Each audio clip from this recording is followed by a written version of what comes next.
YouTube viewers அனைவருக்கும் வணக்கம். இன்னைக்கு நம்ம இந்த வீடியோவில் துருவ மகாராஜாவை பற்றின ஒரு கதையை பற்றி பார்க்க போகிறோம். துருவ மகாராஜாவுக்கு எந்த மாதிரியான வரம் கிடைச்சது கிருஷ்ணர் கிட்ட இருந்து அப்படின்றத பற்றி தெரிஞ்சுக்க போகிறோம். முன்னொரு காலத்தில் உத்தானபாதர் அப்படின்னு சொல்லி ஒரு மகாராஜா வாழ்ந்துட்டு இருந்தார். அவருக்கு 2 மனைவிகள், சுனீதி, சுரீச்சி அப்படின்னு 2 மனைவிகள் இருந்தது. சுனீதி முதல் மனைவி, அவங்களுக்கு ஒரு குழந்தை, அதுதான் துருவன். சுரீச்சிக்கு பார்த்திங்கன்னா உத்தமன் அப்படின்னு ஒரு குழந்தை இருந்தது. ஸோ இப்போ பார்த்திங்கன்னா இந்த உத்தானபாதருக்கு ரொம்ப இஷ்டமான மனைவி அப்படின்னு பார்க்கும்போது சுரீச்சி தான் ரொம்ப இஷ்டமான மனைவியாக இருந்தாங்க. அதனால் அவர் முதல் மனைவியை பெருசாக கண்டுக்கிறது இல்லை, அவங்கக்கிட்ட பெரிய அங்கீகாரமும் அவர் கொடுக்கறதில்ல. அவங்க ஏதோ இருக்கிறாங்க, அவங்க ஆன்மீக தொண்டுகள் செஞ்சுக்கிட்டு அந்த அரண்மனையில் வாழ்ந்துட்டுருக்காங்க. ஒரு நாள் என்ன ஆச்சுன்னு பார்த்தீங்கன்னா, சுரீச்சியும் அவரோட குழந்தை உத்தமன், அதுக்கப்புறம் உத்தானபாதர், இவங்க எல்லாம் அரசாட்சி செய்கிற இடத்துல, ராஜாங்கம் பண்ணிக்கிட்டு இருக்க இடத்துல பார்த்தீங்கன்னா அவர் சபையில் உட்காந்துட்டுருக்கார். அந்த ராஜாவோட மடியில் உத்தமன் உட்காந்துட்ருக்கார். இதை பார்க்கும் பொழுது நம்மளுடைய துருவன் ஒரு நாள் அந்த அரண்மனைக்குள்ளே நுழையிறார். நுழைஞ்சு பார்க்கும்போது நம்மளுடைய அப்பா தானே, அவர் மடியில் நம்மளும் போய் உட்காந்துக்கலாம் அப்படின்னு நம்மளும் இளவரசர் அப்படின்ற ஒரு ஆசையில் நேராக போய் அப்பா மடியில் உட்காந்துக்கிறார். அதுக்கு சுரீச்சி இருக்காங்க இல்லையா, அவருடைய சித்தி என்ன சொல்கிறாங்கன்னா, ராஜாவோட மடியில் உட்காரத்துக்கு உண்டான தகுதி உனக்கு கிடையாது, அதனால் நீ இந்த அரண்மனைக்குள்ளெல்லாம் பிரவேசமே பண்ணக்கூடாது அப்படின்னு சொல்லி அவரை பிடிச்சி தள்ளி விட்டுறாங்க. குழந்தை அப்படிங்கிறதுனால தனக்கே உரிய பொறாமை, கோவம் எல்லாமே அந்த குழந்தைக்கு வருது. நேராக ஓடி போய் அம்மா கிட்ட போய் இந்த விஷயத்தை அப்படியே போய் கம்ப்ளைண்ட்டாக சொல்லுது. என்னென்னா, நம்மளும் ராஜாங்கத்துக்குள்ளே வரவே கூடாது அப்படின்னு இந்த மாதிரி சொல்கிறாங்க அப்படின்னு ரொம்ப அழுது புலம்புது. அப்போ அவங்க அம்மா என்ன சொல்கிறாங்கன்னா, சுனீதி, இதுக்கெல்லாம் பார்த்திங்கன்னா யார் நமக்கு சகாயம் பண்ணுவா, மனுஷங்களில் யாரும் சகாயம் பண்ணுறதுக்கு நமக்கு இல்லை, நமக்கு சப்போர்ட்டாக அப்பாவே இல்லை அப்படின்ற காரணத்தினால ஹரிபக்தி ஒன்று தான் உனக்கு இதுக்குண்டான நல்ல வழியை காட்டும் அப்படின்னு சொல்கிறாங்க. ஹரிபக்தி எப்படி பண்ணுறது அப்படின்னு பார்த்தீங்கன்னா, சதா சர்வகாலம் அவரை பற்றியே நீங்கள் நினச்சிக்கிட்டே இருக்கணும், அவரே நேராக உனக்கு ஒரு சகாயம் பண்ணுவார் அப்படின்னு சொல்கிறாங்க. திரும்ப போய் நீ அவங்கள சண்டை போடு, அவங்கக்கிட்ட உன்னோட உரிமையை விட்டு கொடுக்காத அப்படின்னு எந்த விதமான வன்மத்தையோ வெஞ்சஸையோ அவங்க புதைக்கவே இல்லை. நீங்கள் ஹரிபக்தி வழியாகவே போனீங்கன்னா உங்களுக்கு தேவையான விஷயங்கள் எல்லாமே நீ சகாயமாக கடவுளே இறங்கி உனக்கு செய்வார் அப்படின்னு அறிவு புகட்டுறாங்க. இது அப்படியே குழந்தைங்கன்னும் பொழுது நம்ம சொல்லக்கூடிய அறிவுரைகள் அப்படியே ஏற்றுக்கும் இல்லையா. அதை எடுத்துகிட்டு என்ன பண்ணுது, நான் ஹரிபக்தி எப்படி பண்ணுறது அப்படின்றத பற்றி தெரிஞ்சுக்க போகிறேன், காட்டுக்கு போய் நான் தவம் பண்ண போகிறேன் அப்படின்னு சொல்லி கிளம்பிடுது. கிளம்பி போயிட்டே இருக்கும்போது என்ன ஆகுது அப்படின்னு பார்த்தீங்கன்னா, ரொம்ப வேகமாக நான் காட்டில் தவம் பண்ண போகிறேன் அப்படின்னு போயிட்டு இருக்கும்போது யார் ஒருத்தங்க ஹரிபக்தியில் சிறந்தவங்களாக இருக்காங்களோ அந்த இடத்துலலாம் முதல் விஷயமா நாரதர் வந்துடுவார் வழிகாட்டுறதுக்காக.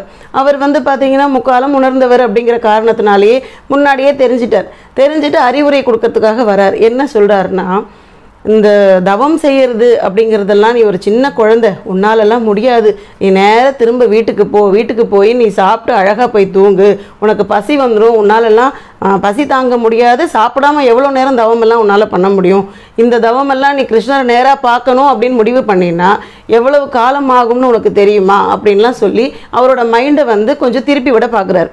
அதுக்கு ஒரே வழி என்ன சொன்னாருன்னா, துருவன், உங்களால் முடிஞ்சால் நான் என்ன செஞ்சால் ஹரியை பார்க்க முடியும் அப்படிங்கிறத மட்டும் சொல்லி கொடுங்க, அப்படி இல்லைன்னா வழியை விடுங்க அப்படின்னு சொல்லிட்டு அவரை நகர்த்தி விட்டுட்டு இவர் அப்படியே நடந்து போயிட்டுருக்கார். சரி, வேறு வழி இல்லை, இவருக்கு ஒரு உபாயம் நம்ம சொல்லியே ஆகணும் அப்படிங்கிறதுனால ஒரே ஒரு மந்திரத்தை சொல்கிறார். ஓம் நமோ பகவதே வாசுதேவாய, இந்த ஒரு மந்திரத்தை நீங்கள் திரும்ப நீங்கள் அப்படியே சொல்லிக்கிட்டே இருங்க. இந்த பாராயணம் ஒன்று மட்டும் போதும். ரொம்ப மனசு ஹரியை மட்டுமே நினச்சிக்கிட்டு நீங்கள் செய்கிற பட்சத்தில் ஹரி உங்கள் முன்னாடி வந்துடுவார் அப்படின்னு சொல்லிட்டு நாரதர் கிளம்பி போயிட்டார். ராஜ சிம்மாசனம் வேணும், ராஜாங்க பதவி வேணும் அப்படிங்கிறதுனால தன்னோட உரிமையை நம்ம நிலைநாட்டணும் அப்படிங்கிறதுக்காக தான் இந்த தவமே மேற்கொள்ள ஆரம்பித்தார். ஹரியை ஆராதிக்கணும், ஹரியை சந்தோஷப்படுத்தினா ஹரி நமக்கு இந்த மாதிரியான சகாயம் செஞ்சு கொடுப்பாரு அப்படின்னு அவங்க அம்மா சொன்ன இந்த அட்வைஸை கேட்டு இவர் காட்டுக்கு தவம் பண்ண வந்தவர். இந்த வேகத்தில் வந்தவர் பார்த்தீங்கன்னா, அவருக்கு சொல்லப்பட்ட அந்த மந்திரம் இருக்கு இல்லையா, அந்த மந்திர உபாசனை செஞ்சுக்கிட்டே இருக்கார். ரொம்ப நாள் ஆகுது. அதுக்கப்புறம் பார்த்தீங்கன்னா சாப்பாடெல்லாம் சாப்பிடாம வெறும் தண்ணியை குடித்து கொஞ்ச காலமும், அதுக்கப்புறம் பார்த்தீங்கன்னா காற்றை உணவாக்கிக்கிறது, அதுக்கப்புறம் இந்த காஞ்ச சருகுகள் சாப்பிட்டு இப்படியெல்லாம் அவர் பார்த்தீங்கன்னா அவரோட தவத்தை மேற்கொண்டு கொஞ்ச நாளைக்கு அப்புறமா அவர் எதையுமே சாப்பிடாமல் ரொம்ப திவ்யமான நிலைமையில் அவர் நின்று ரொம்ப அழகாக தியானம் பண்ணிக்கிட்டு இருக்கார். சில வருடங்கள் கழியுது. அப்போ பார்த்தீங்கன்னா பார்க்கடலில் இருக்க மகாலட்சுமி சொல்கிறாங்க, ஒரு குழந்தை உங்களை நினச்சி இவ்வளவு தவம் கிடக்குது, இன்னுமா உங்களுக்கு மனசு இறங்கலை அப்படின்னு ஹரியை எழுப்புறாங்க. எழுப்பி நீங்கள் எப்படி உங்களுக்கு யோக நித்திரை வருது அப்படின்னு அவர்கிட்ட வந்து கோச்சிக்கிறாங்க. உடனே என்ன பண்ணுறாங்கன்னா, அவர் கையில் இருக்க சங்கை பிடுங்கி அந்த பார்க்கடலில் இருந்து கொஞ்சம் பாலை மொண்டு அவர் கையில் கொடுத்து, நீங்கள் போய் அவர் வந்து ரொம்ப நாளாக வந்து சாப்பிடாம தியானம் பண்ணிக்கிட்டு இருக்காரு, அவருக்கு இந்த ஞானப்பாலையும் கொடுத்துட்டு அவருக்கு ஒரு வரத்தை கொடுத்துட்டு வாங்க, அவரோட தவத்தை வந்து நீங்கள் முடிச்சுட்டு வாங்க அப்படின்னு சொல்லி அனுப்புகிறாங்க. அவருக்கு என்ன வரம் வேணுமோ கொடுத்துட்டு வாங்கன்னு மகாலட்சுமி தாயார் சொல்லி அனுப்புகிறாங்க. ஸோ வந்து நம்மளுடைய ஸ்ரீஹரியும் இறங்கி வரார். வந்து நின்று நான் வந்துட்டேன், நீ கூப்பிட்ட குரலுக்கு நான் வந்துட்டேன் அப்படின்னு சொல்லி கேட்குறாரு. கேட்ட உடனே அவர் உடனே கண்ணெல்லாம் திறக்கல. அவர் மனசுக்குள்ளே ஒரு உருவத்தை வந்து நிர்மாணிச்சிருக்கார். இப்படித்தான் இருப்பார் ஹரி அப்படின்னு சொல்லிட்டு ஒரு உருவத்தை வச்சுருக்கார். அந்த உருவம் எதிரில் இல்லைன்றது ஞான திருஷ்டியால் பார்க்குறாரு. சில காலங்கள் வந்து நம்ம தவம் மேற்கொண்டா கண்ணை திறக்காமலே எதிரில் யார் இருக்காங்கிறது நம்ம ஒரு சின்ன புரிதல் ஏற்படும். எதிரில் வந்து நம்மளோட ஹரி வரலை அப்படின்றத உணர்ந்து அவர் கண்ணை திறக்கவே இல்லை, அந்த ஞானத்திலேயே இருக்கார். அப்புறம் என்ன பண்ணுறாருன்னா, கிருஷ்ணர் வந்து அவரோட மனசுக்குள்ளே நுழைஞ்சு அவர் வடிவமைச்சிருக்க அந்த உருவத்தை கலைக்கிறார். கலைச்ச வேகத்தில் அவர் கண்ணை திறக்கிறார். திறந்து எதிரில் ஹரியை பார்த்த உடனேயே ரொம்ப புலகாங்கிதம் அடைகிறார். இப்படி ஒரு உருவத்தை நான் பார்க்கறதுக்கு எவ்வளவு தவம் செஞ்சுருக்கணும், நான் ரொம்ப சந்தோஷப்படுறேன் அப்படின்னு சொல்லிட்டு அப்படியே ஆனந்த பெருக்கெடுத்து அழறார். இவர் கையில் சங்கில் பால் கொண்டு வந்திருக்கார் இல்லையா, அந்த பால் எடுத்து அவருக்கு புகட்டுறார். புகட்டினதுக்கப்புறமா எனக்கு வந்து பக்தி முக்தி ரெண்டுத்தையுமே சேர்த்து எனக்கு தாங்க அப்படின்னு சொல்லி கேட்டுட்டு, உனக்கு என்ன வரம் வேணும் அப்படின்னு கேட்குறாரு ஹரி. அப்போ அவர் கேட்குறாரு, துருவன் வந்து எனக்கு வந்து என்னுடைய இடத்துல 24 மணி நேரமும் சாது சங்கம் இருந்துகிட்டே இருக்கணும், நிறைய சாதுக்கள் என்னை வந்து சேர்ந்து உங்களுடைய லீலா வினோதங்கள் பற்றியெல்லாம் நான் வந்து அலசி ஆராய்ஞ்சு அதை பற்றியே நாங்கள் பேசிக்கிட்டு இருக்கணும், திவ்யமாக 24 மணி நேரமும் உங்களுடைய பாடல்கள் அங்கே ஒலிக்கணும், உங்கள் லீலா வினோதங்கள் பேசப்படணும், இந்த ஒரு விஷயம் எனக்கு என்னுடைய காலம் முடிகிற வரைக்கும் நடந்துக்கிட்டே இருக்கணும் அப்படின்னு கேட்குறார். அதற்கு விஷ்ணு சொல்கிறார், என்னென்னா நானே நேராக வந்திருக்கேன், புஷ்பக விமானமும் பக்கத்துலேயே இருக்குது, என்னோட அழிச்சின்னு போகிறேன், வான்னு கூப்பிடுறேன், நீ எதுக்கு தலையை சுற்றி மூக்க தொடுற, இதெல்லாம் பண்ணி என்னை அடையிறதுக்கு இப்படியே வந்துடலாமே அப்படின்னு அவர் கேட்குறார். அதற்கு துருவன் சொல்கிறாரு, உங்களுக்கு சரியாக புரியலை, உங்களுடைய லீலா வினோதங்களை கேட்கறதுல இருக்க ருச்சிகரம் என்னன்னு உங்களுக்கு தெரியாது, அந்த காரணத்தினால தான் நீங்கள் வாங்க வாங்கன்னு கூப்பிட்றீங்க. நேராக வந்துட்டா இதெல்லாம் யார் அனுபவிக்கிறது, இந்த சந்தோஷத்தெல்லாம் நான் அனுபவிச்சுட்டு என்னுடைய காலம் முழுவதும் நான் ஆனந்த பெருவெள்ளத்தில் நனையணும், அந்த பெருவெள்ளத்தில் நனைஞ்சு அவ்வளவு சந்தோஷத்தில் தான் நான் வந்து உங்களோட வந்து சேரணும், அதனால் இந்த வரத்தை மட்டும் கொடுத்தா போதுமானது அப்படின்னு சொல்கிறார்.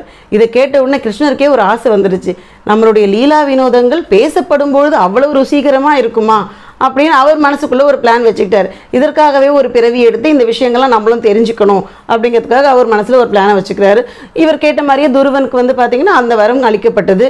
அவருடைய வாழ்நாள் முழுவதுமே சாது சங்கங்களுடைய அந்த லீலா வினோதங்களை பேசிக்கிட்டு ரொம்ப ஆனந்தமாக வாழ்ந்து கடைசியில் வந்து அவருடைய கடைசி காலத்தில் புஷ்பக விமானம் வந்து அந்த கிருஷ்ணரே அவரை அழிச்சின்னு போய் அவரோட பாதத்தில் வச்சுக்கிறார்.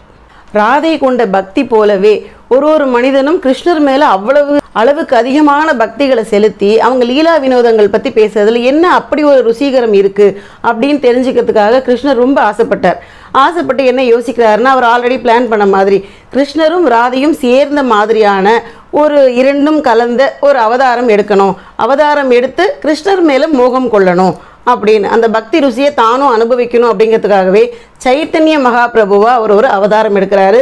இந்த அவதார நோக்கம் பற்றியும் இந்த அவதாரத்தில் என்னென்ன லீலைகள் நடந்தது அப்படின்ற பற்றியும் பின்வரும் நாட்களில் அந்த கதையும் உங்களுக்கு கண்டிப்பாக சொல்கிறேன். இன்றைக்கி பார்த்த இந்த கதை உங்களுக்கு பிடிச்சிருந்ததுன்னா லைக் பண்ணுங்கள், ஷேர் பண்ணுங்கள், சப்ஸ்கிரைப் பண்ணுங்கள்.